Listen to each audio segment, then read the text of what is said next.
మనిషి బయటకు బంగారంలా కనిపిస్తే సరిపోదు, అతని మనసు కూడా బంగారంలా ఉండాలి.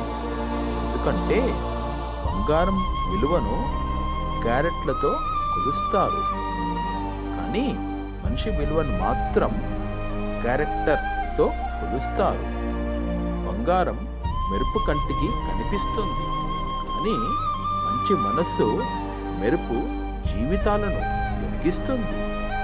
డబ్బు ఉంటే బంగారం కొనొచ్చు, కానీ మంచి క్యారెక్టర్ మాత్రం కొనలేరు. అందుకే బంగారం లాంటి రూపం కంటే బంగారం లాంటి మనస్సు సంపాదించు. అప్పుడు ప్రపంచం మీ విలువను నిజంగా గుర్తిస్తుంది. మీ వాయిస్ ఆఫ్ గుడ్